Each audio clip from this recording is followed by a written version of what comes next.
Module 1, Fondation solide. Cours 3. Comment devenir chrétien, vivre la vie chrétienne et préparer l'éternité. Je suis l'apôtre Hervé Mokem, le motivateur chrétien. Dans le cours précédent, nous avons découvert qui est Jésus-Christ. Nous avons vu qu'il est le sauveur promis par Dieu, annoncé par les prophètes, venu dans le monde pour accomplir le plan du salut et ouvrir aux hommes le chemin qui conduit au Père. Nous avons également vu que Jésus-Christ est le centre du plan de Dieu pour l'humanité et qu'il n'y a de salut en aucun autre. Mais une question importante demeure. Si Jésus est réellement le sauveur envoyé par Dieu, comment recevoir personnellement le salut qu'il est venu apporter? Comment devenir chrétien? Une fois devenu chrétien, comment vivre la vie chrétienne et comment se préparer pour l'éternité? C'est à ces trois questions que nous devons répondre dans ce cours. Nous verrons d'abord comment devenir chrétien. Nous verrons ensuite comment vivre la vie chrétienne. Enfin, nous verrons comment nous préparer pour l'éternité. Voici pour toi la première partie. Comment devenir chrétien? Comment devenir chrétien? Waouh! C'est une très belle question. C'est une très belle question. Beaucoup de personnes pensent qu'elles sont chrétiennes parce qu'elles sont nées dans une famille chrétienne, parce qu'elles fréquentent une église ou parce qu'elles participent à certaines traditions religieuses. Non. La Bible enseigne qu'on devient chrétien, qu'on ne devient pas chrétien par héritage familial. On ne devient pas chrétien par héritage familial. Ce n'est pas parce que papa était chrétien ou est chrétien que toi aussi, tu deviens chrétien. On peut dire que tu es l'enfant d'un chrétien. On ne devient pas chrétien par héritage familial. On ne devient pas chrétien par appartenance religieuse. C'est parce que chaque samedi ou chaque dimanche, tu accompagnes les gens à l'assemblée que toi aussi tu es chrétien. On ne devient pas chrétien parce qu'on fréquente une assemblée. On devient chrétien lorsqu'on répond personnellement à l'appel de Dieu. La première étape consiste à comprendre pourquoi nous avons besoin du salut. Depuis la chute d'Adam et Ève, on a parlé dans le message précédent, le péché est entré dans le monde et a séparé l'homme de Dieu. Cette séparation touche tous les êtres humains. Romains chapitre 3, verset 23 dit, « Car tous ont péché et sont privés de la gloire de Dieu. » La Bible ne dit pas que quelques personnes ont péché. La Bible dit que tous ont péché et sont privés de la gloire de Dieu.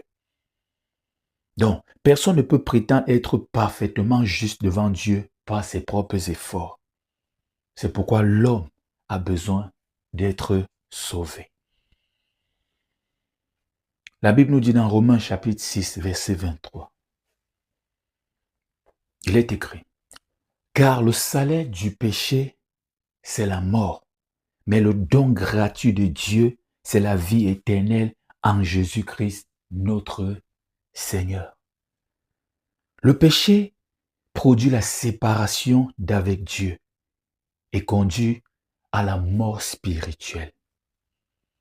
Le péché produit la séparation d'avec Dieu et conduire à la mort spirituelle. Mais Dieu, dans son amour, a préparé une solution. Et cette solution est Jésus-Christ. Cette solution est Jésus-Christ. Lisons une autre portion des Écritures. Une autre portion des Écritures. C'est un verset biblique magnifique.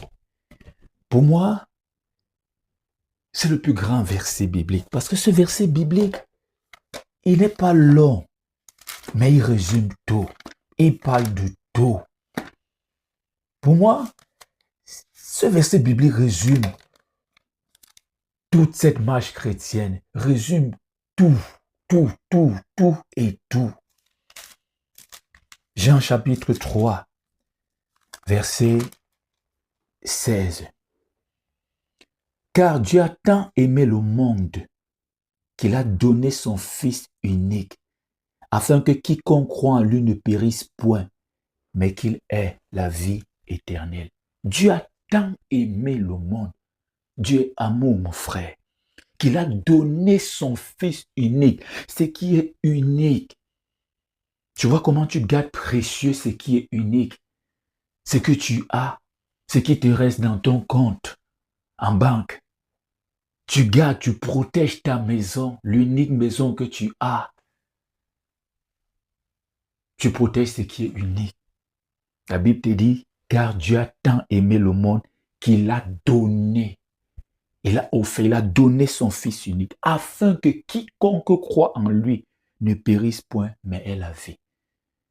Tu ne crois pas en Jésus, tu n'acceptes pas Jésus-Christ comme Seigneur et Sauveur. La mort, le péril sera ton partage. Accepter Jésus, c'est pas seulement avoir la vie, ça va au-delà. Afin que quiconque croit en lui ne périsse point, mais qui ait la vie éternelle. La vie éternelle. Donc, le salut commence donc avec l'amour de Dieu. Dieu ne veut pas la perte de l'homme, il veut son salut. Dieu ne veut pas ta perte, mon frère. Il ne veut pas ta perte, ma sœur. Il veut ton salut. C'est pourquoi il a envoyé Jésus-Christ. Mais pour recevoir ce salut, l'homme doit répondre à Dieu. La première réponse attendue est la repentance. C'est la repentance. Avant que Jésus commence son ministère public, Dieu a envoyé un homme. Cet homme, c'est Jean le Baptiste. Jean-Baptiste, pour préparer le peuple. Le message de Jean-Baptiste, c'est un message simple. Un message simple. Lisons Matthieu chapitre 3, verset 2. Matthieu chapitre 3. Matthieu, c'est le premier livre du Nouveau Testament. Matthieu chapitre 3, verset 2. Je remonte même au premier verset. En ce temps-là, parut Jean-Baptiste prêchant dans le désert de Judée. Il disait, repentez-vous car le royaume des cieux est proche. La repentance ne consiste pas seulement à regretter ses fautes. Je te donne un exercice. Va chercher la définition du mot repentance. C'est un exercice. La repentance ne consiste pas seulement à regretter ses fautes. La repentance consiste à reconnaître son péché, à abandonner son ancienne voie et décider de se tourner vers Dieu.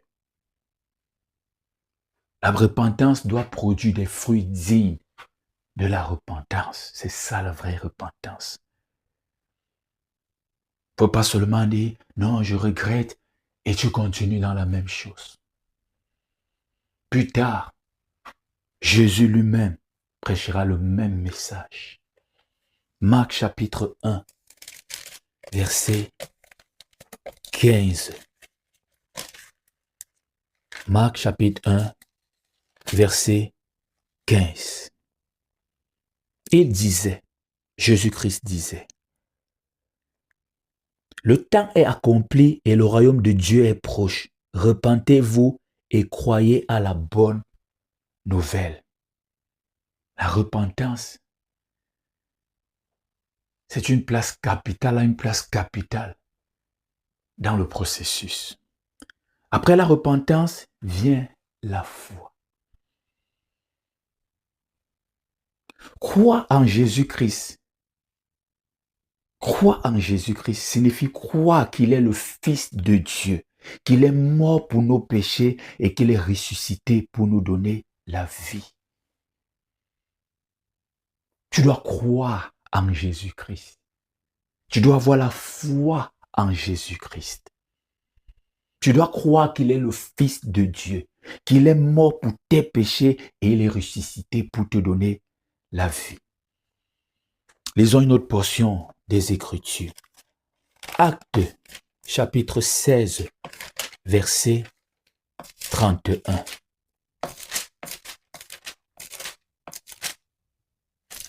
Actes, chapitre 16, verset 31.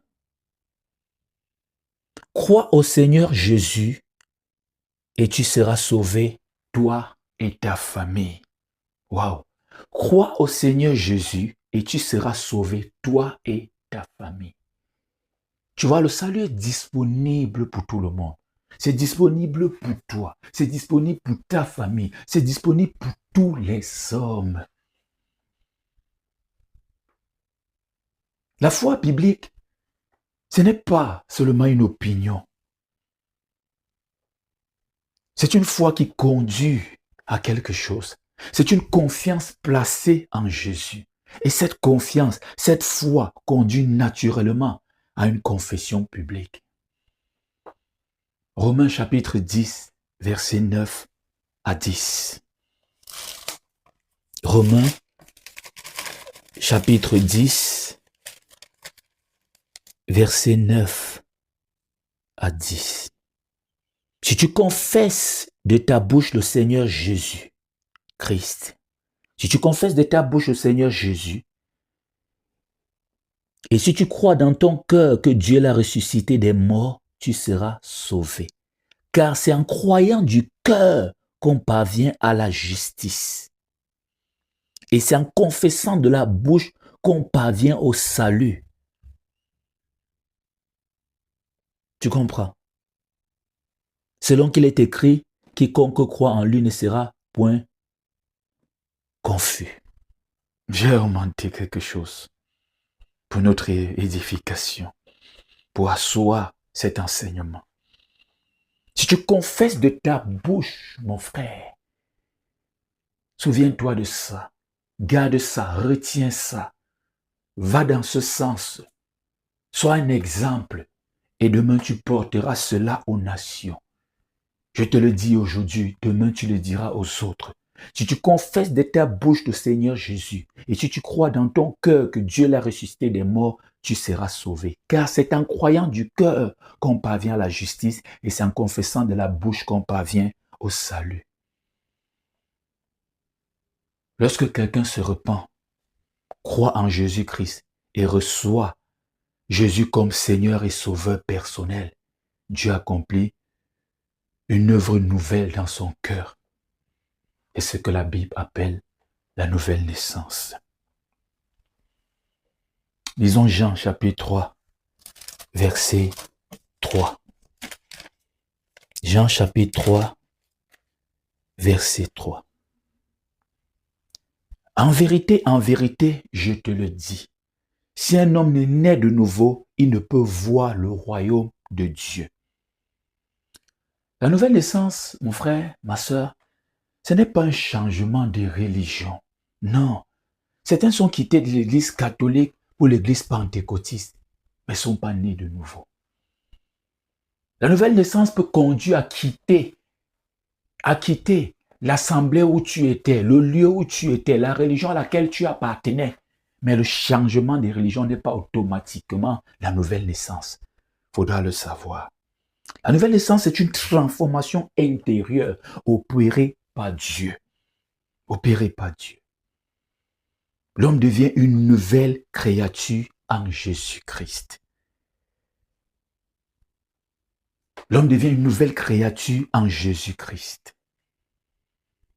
En vérité, je te le dis, si un homme n'est né de nouveau, il ne peut voir le royaume de Dieu.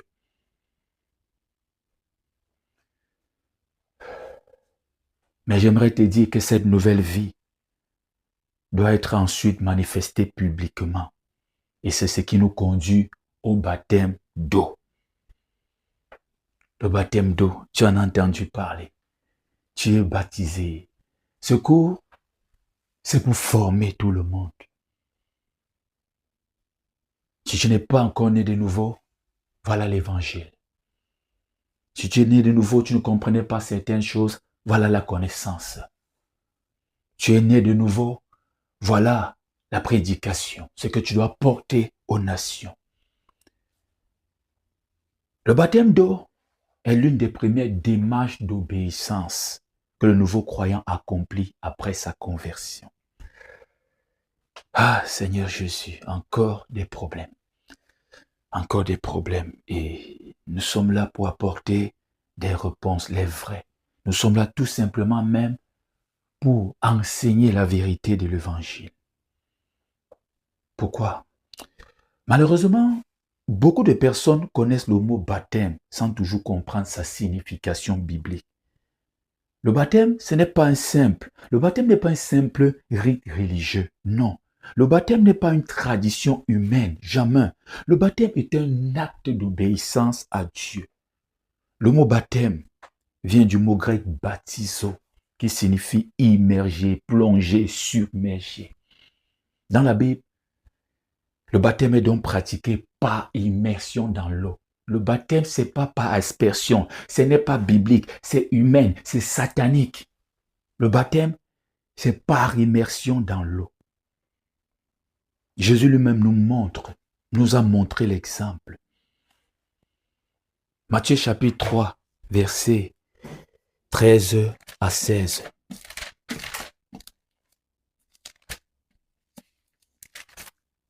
Je t'invite à lire. Matthieu chapitre 3, versets 13 à 16. Je t'invite à lire. Alors, Jésus vint de la Galilée au Jourdain vers Jean pour être baptisé par lui.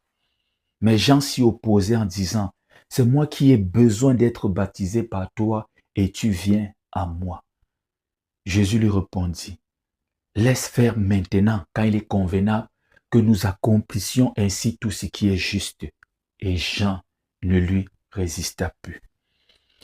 Dès que Jésus eut été baptisé, il sortit de l'eau. Remarquons bien cette expression. Il est sorti de l'eau. Pour sortir de l'eau, il faut d'abord être entré dans l'eau. Jésus nous a ainsi laissé un exemple d'obéissance. Pourtant, Jésus n'avait aucun péché. Il n'avait pas besoin de repentance. Il n'avait pas besoin d'être purifié. Mais il a voulu nous montrer le chemin de l'obéissance. Après sa résurrection, Jésus donne également cet ordre à ses disciples. Allez, faites de toutes les nations des disciples, les baptisant au nom du Père, du Fils et du Saint-Esprit. Matthieu chapitre 28, verset 19. Allez, faites de toutes les nations des disciples, les baptisant au nom du Père, du Fils et du Saint-Esprit. C'est Jésus qui parle. Par un homme, c'est Jésus qui parle, qui donne cet ordre. Le baptême fait donc partie du parcours normal du disciple. Dans le livre des Actes, et ce livre porte véritablement son nom et a sa place dans cet enseignement. Livre des Actes, les Actes. Dans le livre des Actes, nous voyons constamment le même modèle. Les gens entendent l'évangile, ils croient, ils se repentent, puis ils sont baptisés. Je vais prendre le cas, par exemple, je vais prendre le cas de Luc, de Philippe. Je vais prendre le cas de Philippe. Oui, Actes des Apôtres, c'est lui qui écrit Actes des Apôtres. Le cas que je prends, c'est le cas de Philippe. Bon, c'est Philippe qui est... quand je dis le cas de Philippe, c'est Philippe qui... Bon, on va étudier, on va voir aussi l'exemple, c'est que Philippe nous montre, c'est qu'il nous enseigne. Philippe annonce Jésus à l'eunuque éthiopien. Acte chapitre 8, verset 36 à 38. Folie. Comme ils continuaient leur chemin, ils rencontraient de l'eau. Et l'eunuque dit, voici de l'eau, qu'est-ce qui empêche que je sois baptisé? Philippe dit, si tu crois de ton cœur, cela est possible. L'eunuque répondit, je crois que Jésus-Christ est le Fils de Dieu. Le chat, ils ont arrêté le chat. Philippe et l'eunuque sont descendus tous les deux dans l'eau. Et Philippe baptisa l'eunuque. On va encore retrouver l'idée de l'immersion. Il descendit dans l'eau. Le baptême biblique suit donc la foi personnelle. Le baptême, c'est par immersion.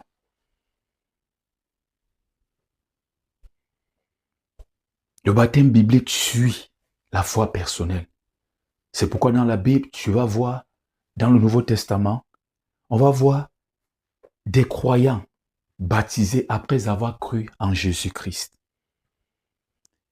Mais je vais te dire une chose, c'est une vérité. Le baptême ne sauve pas à lui seul. C'est Jésus qui sauve.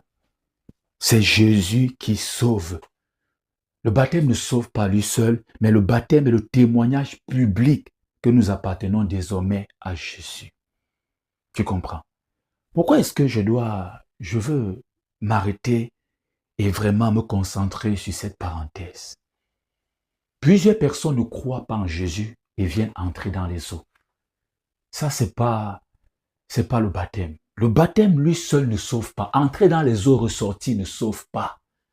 C'est Jésus qui sauve. Quand tu as cru en Jésus, entrer dans les eaux, c'est la manifestation publique, le témoignage public que tu appartiens à Christ.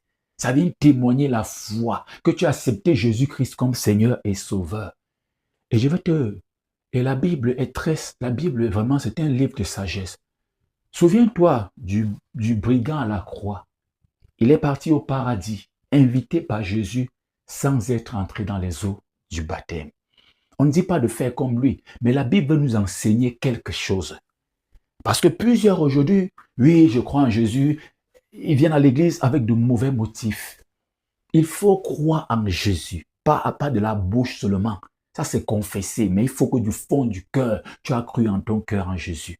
Et on te baptise pour témoigner publiquement cela.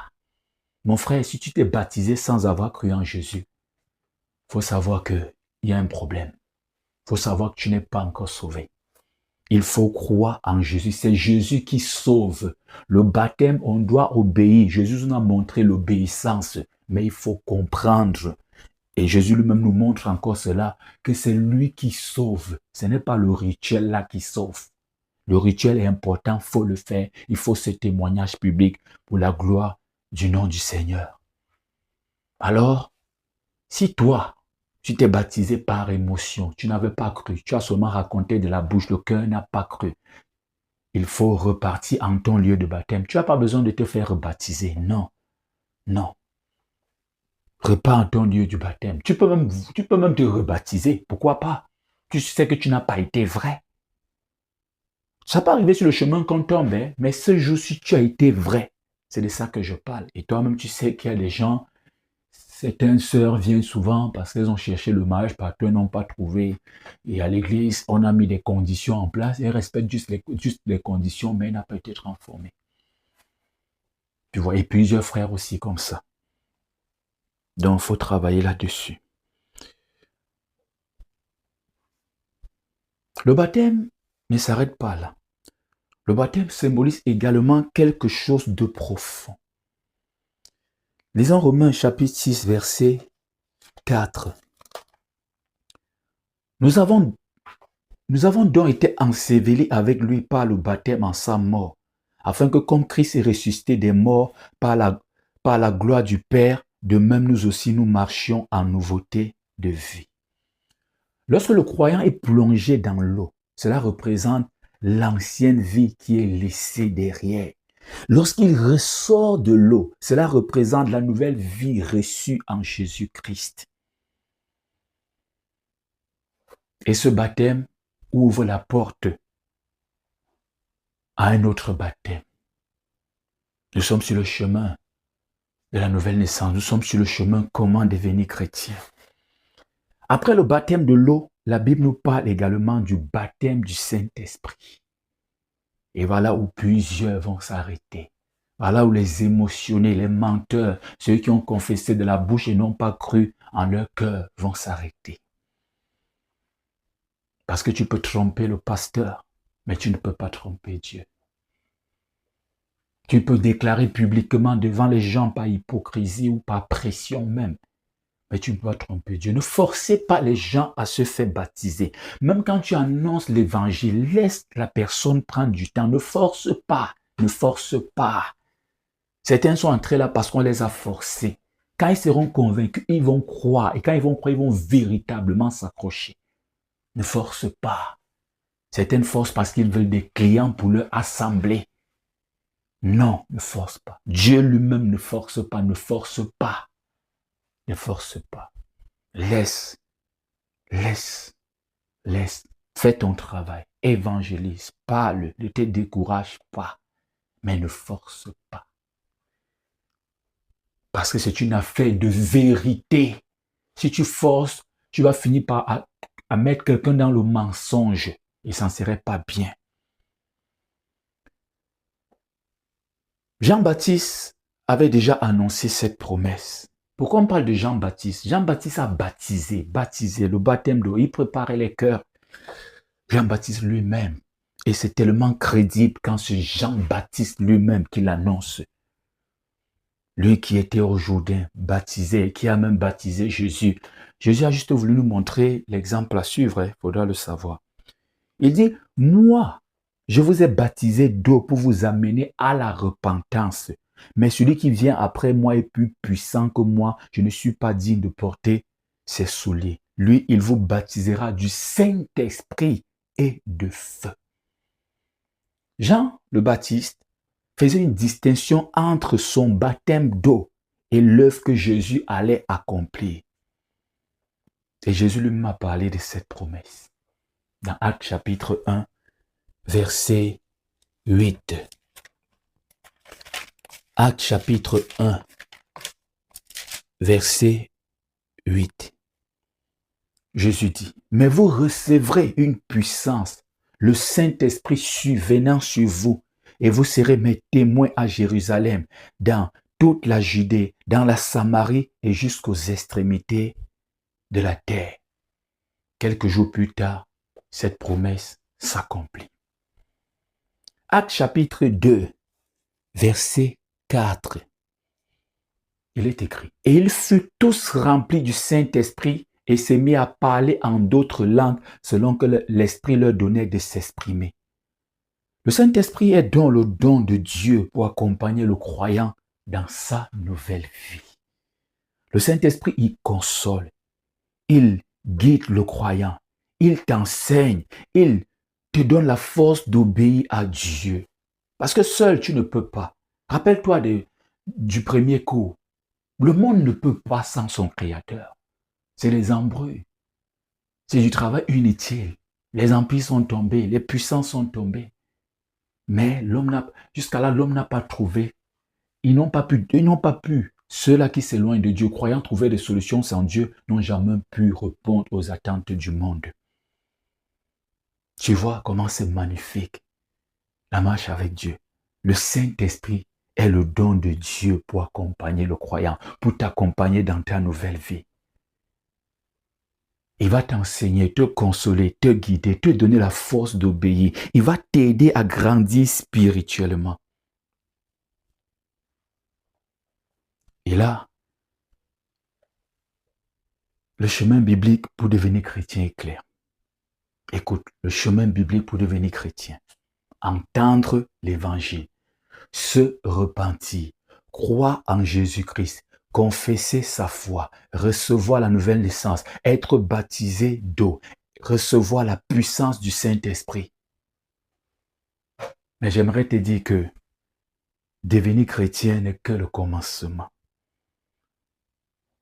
La vie chrétienne est ensuite une marche quotidienne avec Dieu.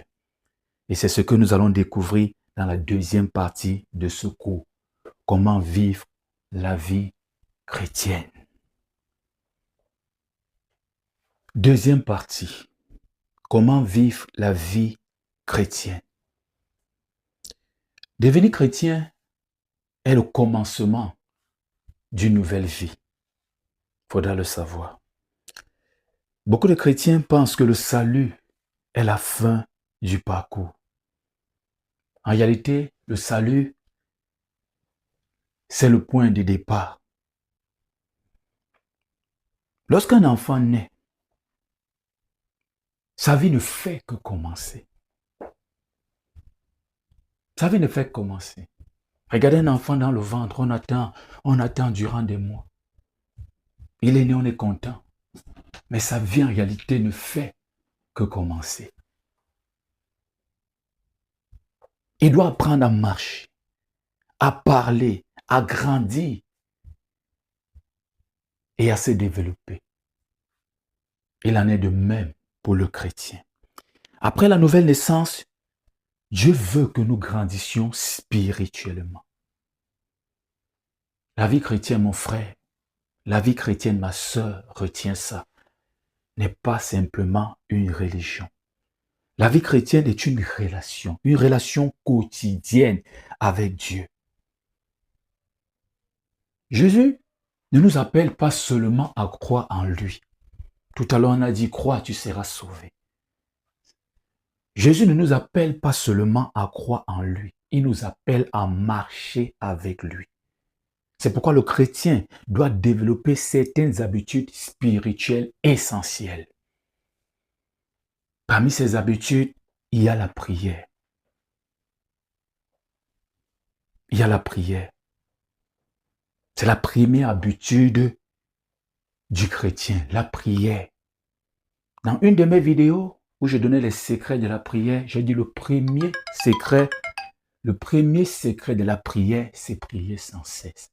Parce que c'est dans la prière que Dieu peut arranger certaines choses, te dit comment faire et tout. Tu es un bébé, tu viens de naître, tu ne connais pas grand-chose. Prie le Seigneur, prie. La prière, c'est un dialogue avec le Père. Il y aura des cours plus approfondis sur la prière. Mais déjà, simplement, tu sais ce que c'est que la prière. La prière est la communion avec Dieu. Aucune relation ne peut grandir sans communication. J'aimerais te le dire. Notre relation avec Dieu ne peut grandir sans la prière. Jésus lui-même priait régulièrement. Dans Marc chapitre 1, verset 35, il est écrit, « Vers le matin, pendant qu'il faisait encore très sombre, il se leva et sortit pour aller dans un lieu désert où il pria. » Si Jésus prenait le temps pour prier, combien plus avons-nous besoin de la prière? La prière, ce n'est pas seulement ou simplement une liste de demandes. Non. La prière, c'est un moment de communion avec Dieu. Tu parles avec lui. Tu lui parles. Nous lui parlons. Nous l'adorons. Nous le remercions. Nous le présentons nos besoins. Nous cherchons sa direction. La prière rapproche le croyant de Dieu. Pour grandir, pour vivre sa vie chrétienne, il faut la parole de Dieu. Après la prière, le chrétien doit nourrir sa vie spirituelle avec la parole de Dieu. La parole de Dieu, c'est la Bible. La Bible est la nourriture spirituelle du croyant. Tout comme ton corps a besoin de nourriture pour vivre, l'esprit a besoin de la parole de Dieu pour grandir. Jésus-Christ, notre Maître, notre Seigneur et Sauveur, a déclaré dans Matthieu chapitre 4, au verset 4, lisons une portion des Écritures. Matthieu chapitre 4,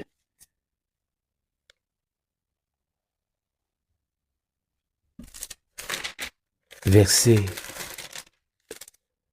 4, il est écrit, « L'homme ne vivra pas de pain seulement, mais de toute parole qui sort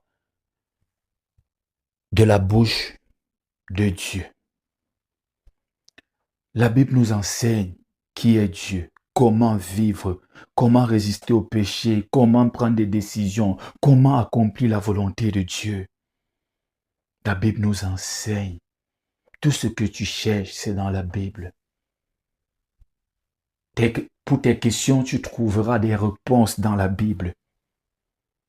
Plus un chrétien connaît la parole de Dieu, plus sa foi grandit.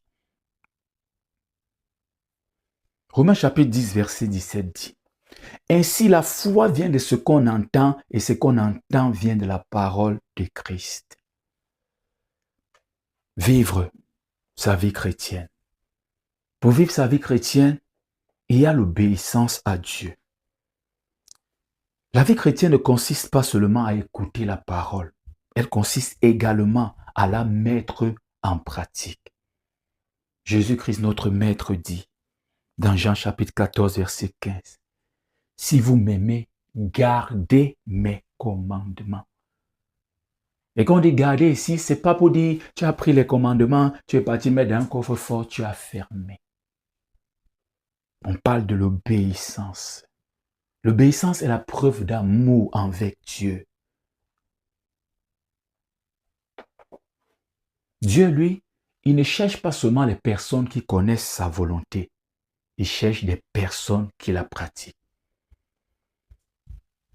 Le chrétien doit apprendre progressivement à abandonner ce qui déplaît à Dieu pour marcher selon sa volonté.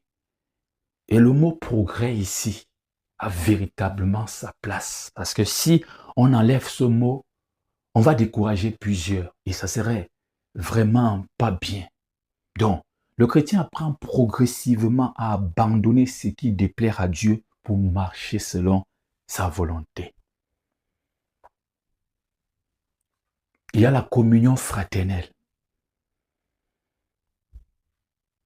Dieu ne t'appelle pas à vivre la vie chrétienne seul. Il faudra le savoir.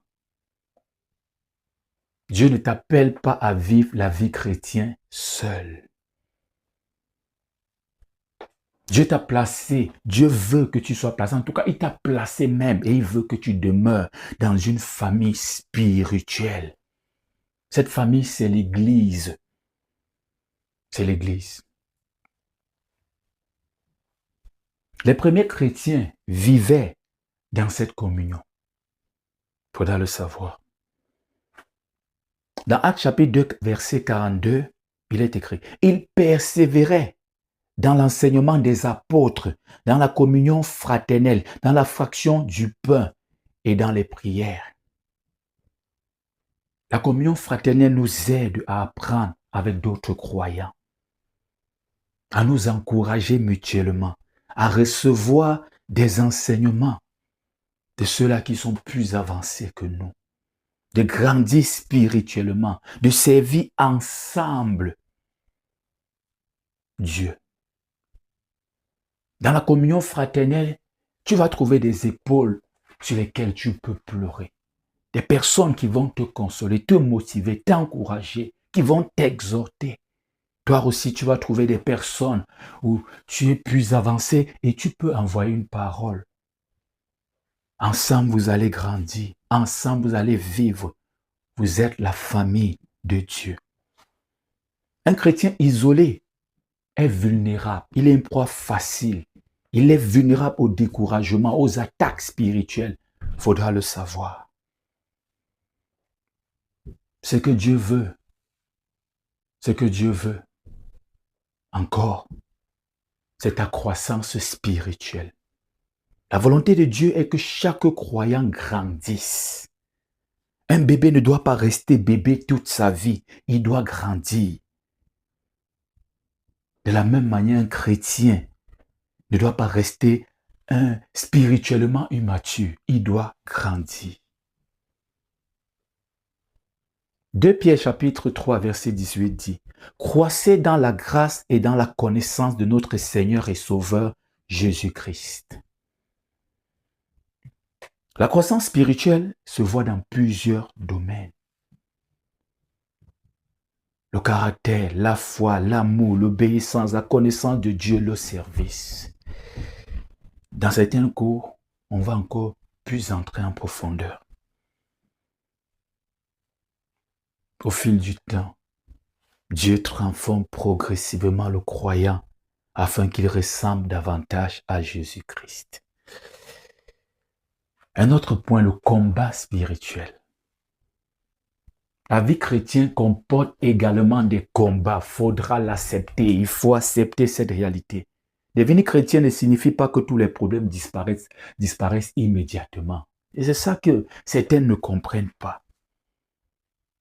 Tu vas rencontrer parfois des tentations, des oppositions, des épreuves, des persécutions, des moments de découragement. C'est une réalité. Il faudra qu'on te le dise pour que le contrat soit véritablement lu par toi et bien signé. Mais Dieu ne t'abandonnera jamais. Dieu n'abandonne pas le croyant. Philippiens chapitre 4, verset 13.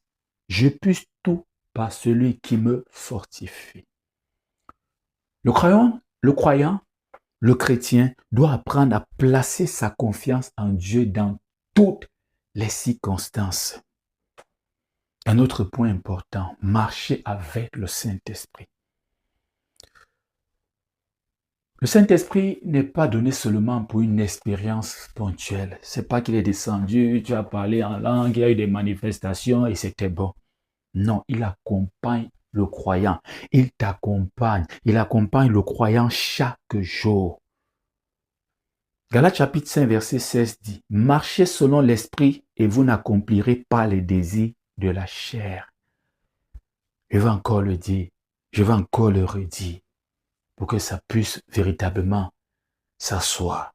Le Saint-Esprit nous guide, nous enseigne, nous corrige, nous fortifie, nous aide à vivre selon la volonté de Dieu, nous remplit, nous donne la paix. La vie chrétienne devient alors une marche quotidienne avec Dieu. La vie chrétienne ne consiste pas seulement à croire certaines vérités. Elle consiste à marcher chaque jour avec Jésus-Christ. Cette marche se nourrit de la prière, de la parole de Dieu, de l'obéissance, de la communion fraternelle, de l'action du Saint-Esprit et bien d'autres. Et des choses semblables.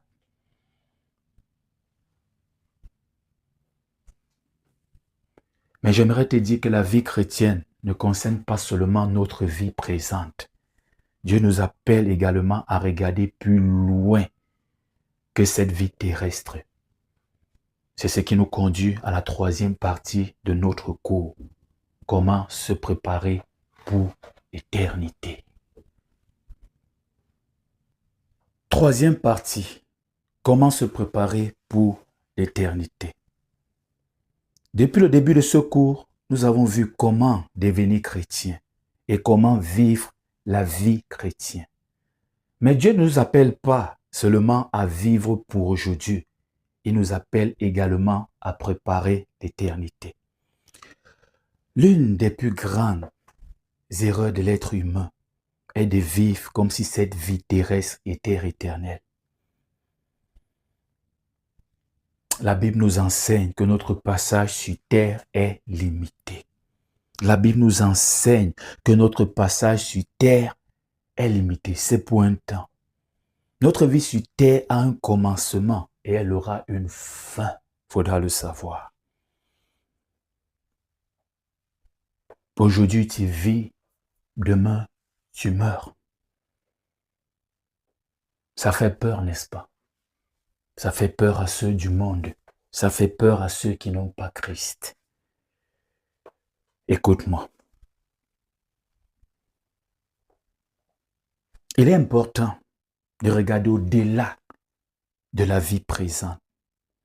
La vie terrestre est temporaire, éphémère.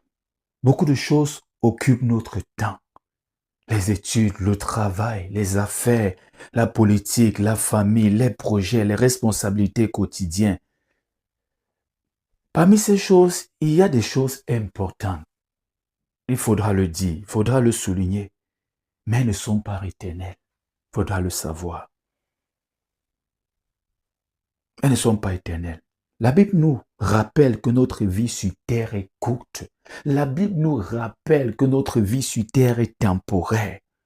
Jacques, nous dit au chapitre 4, verset 14 du livre qui porte son nom, « Vous êtes une vapeur qui paraît pour un peu de temps et qui ensuite disparaît. » Cette parole ne cherche pas à nous décourager.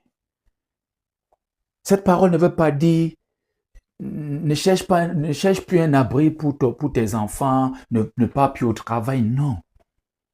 Cette parole ne cherche pas à nous décourager. Elle nous rappelle simplement que notre vie terrestre n'est pas notre destination finale. Chaque être humain devra un jour quitter cette terre. Hébreux chapitre 9, verset 27 dit, « Et comme il est réservé aux hommes de mourir une seule fois, et après quoi vient le jugement. » La mort n'est donc pas la fin de l'existence. Elle ouvre la porte à l'éternité. Mais attention, je veux te parler ici de l'espérance du chrétien. L'espérance du chrétien. Parce que le chrétien qui a donné sa vie, qui a marché avec Jésus, il n'est pas sur le même chemin que ceux-là qui ont refusé d'accepter Jésus-Christ comme Seigneur et Sauveur. Et souviens-toi de ce puissant verset biblique. Ceux qui n'ont pas cru en Jésus vont périr. Ceux qui ont cru en Jésus, la vie éternelle est réservée pour eux. L'espérance du chrétien. Contrairement à beaucoup de personnes qui vivent dans la peur de la mort, le chrétien, lui, possède une espérance.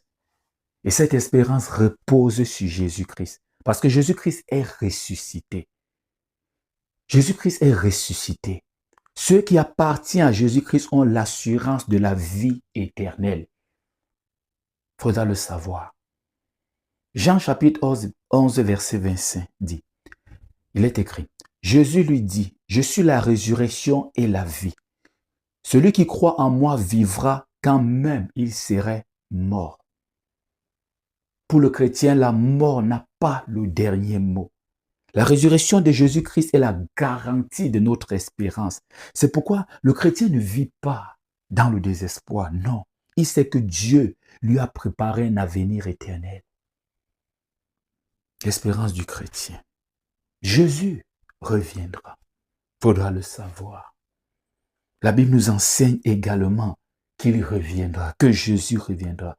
Avant de quitter ses disciples, avant de quitter ceux-là qui suivaient Jésus, Jésus les a fait cette promesse. Et il faut véritablement écouter. Lisons ensemble une portion des Écritures. Jean chapitre 14.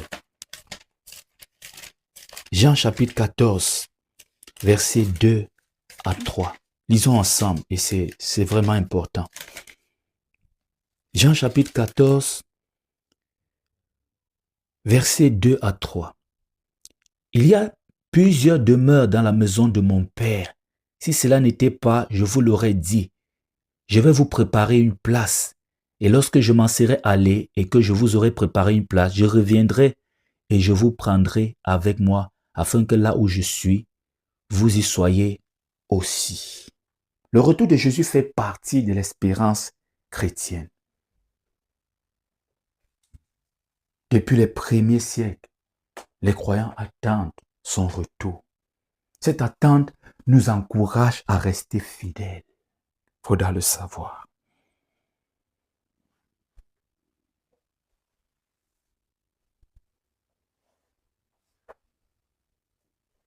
Il faudra le savoir. Se préparer pour l'éternité ne signifie pas abandonner ses responsabilités terrestres. Au contraire, cela signifie vivre chaque jour avec Dieu en gardant les yeux fixés sur le royaume de Dieu. Jésus-Christ nous a enseigné. Cherchez premièrement le royaume et la justice de Dieu et toutes ces choses vous seront données par-dessus. Donc, le chrétien continue à travailler, à servir sa famille, à accomplir ses responsabilités, à participer à la société. Mais il le fait avec une perspective éternelle. Un peu comme celui-là qui continue à faire les travaux comme si rien ne se passait, alors qu'il avait obtenu son visa pour le Canada. Et après, quand l'heure arrive, bam, il est au Canada. Tu vois, ça c'est juste pour monter un peu d'humour à cet enseignement. Toi qui étais très concentré, tu vois, on met un peu d'humour là et on continue dans la concentration. Le chrétien sait que sa véritable citoyenneté est auprès de Dieu. Le chrétien ne met pas son cœur sur la citoyenneté américaine, française et tout. Sa véritable citoyenneté est auprès de Dieu. C'est dans le royaume. C'est auprès de Dieu. Philippiens chapitre 3, verset 20 dit, « Mais notre cité à nous est dans les cieux, d'où nous attendons aussi comme sauveur le Seigneur Jésus. » J'aimerais te dire aussi, sur le chemin de la préparation de l'éternité, que la vie chrétienne est une course. C'est une course. Je ne parle pas ici de la concurrence, non. C'est une course. Ce qu'on n'est pas de bien commencer, il faut également persévérer jusqu'à la fin.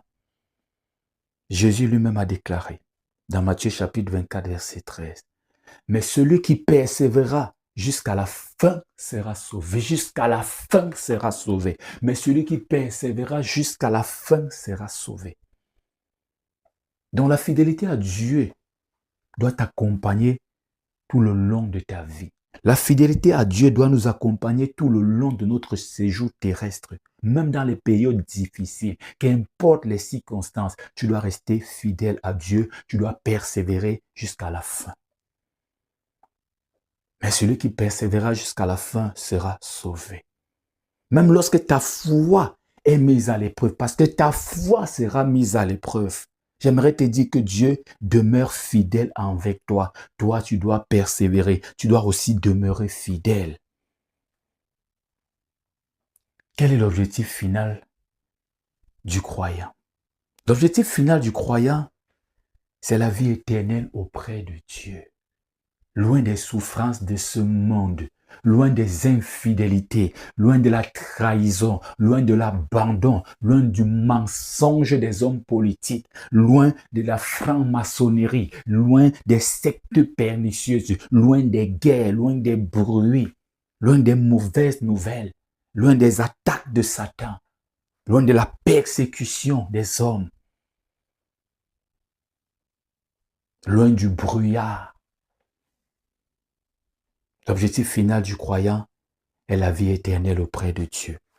Apocalypse chapitre 21, verset 4, il est écrit, « Il essuiera toute larme de leurs yeux, et la mort ne sera plus. Il n'y aura plus ni deuil, ni cri, ni douleur, car les premières choses ont disparu. » Waouh, quelle merveilleuse promesse. Je relis, « Il essuiera toute larme de leurs yeux, et la mort ne sera plus. Il n'y aura plus ni deuil, ni cri, ni douleur, car les premières choses ont disparu. » Il n'y aura plus la pauvreté. Tu ne vas plus assister aux enterrements, mon frère. Tu ne vas plus vivre dans le risque que ta partenaire, ou je ne sais pas, ton mari ou ta femme peut te tromper. Quelle merveilleuse promesse. J'aimerais te dire qu'un jour, la souffrance prendra fin, les injustices prendront fin, la mort prendra fin, et les enfants de Dieu vivront éternellement dans sa présence, dans la paix. Cette espérance donne un sens à notre marche quotidienne avec Dieu.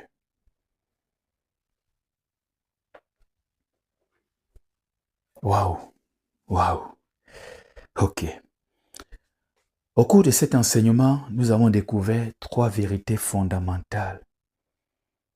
Premièrement, nous avons vu comment devenir chrétien.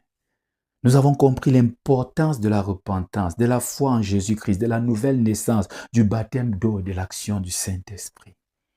Deuxièmement, nous avons appris comment vivre la vie chrétienne à travers la prière, la parole de Dieu, l'obéissance, la communion fraternelle et la croissance spirituelle. Troisièmement, nous avons découvert comment nous préparer pour l'éternité en vivant dans l'espérance du retour de Jésus et de la vie éternelle. Laisse-moi te dire, la vie chrétienne est un chemin. Laisse-moi te rappeler, la vie chrétienne est un chemin. Souviens-toi, la vie chrétienne est un chemin. Elle commence par une rencontre avec Jésus. Elle se développe dans une marche quotidienne avec Dieu et elle s'accomplit dans l'espérance de l'éternité. Que Dieu vous bénisse. Dans le prochain cours, nous étudierons la foi et les ennemis de la foi. Le module 1, le cours 4, la foi et les ennemis de la foi. Je t'encourage à suivre les cours d'une manière ordonnée. D'une manière ordonnée, ne saute pas. Ce n'est pas au hasard. C'est un classement stratégique. C'est un classement spirituel. C'est un classement ordonné. Finis un cours avant d'entamer un autre. Que le Seigneur te bénisse.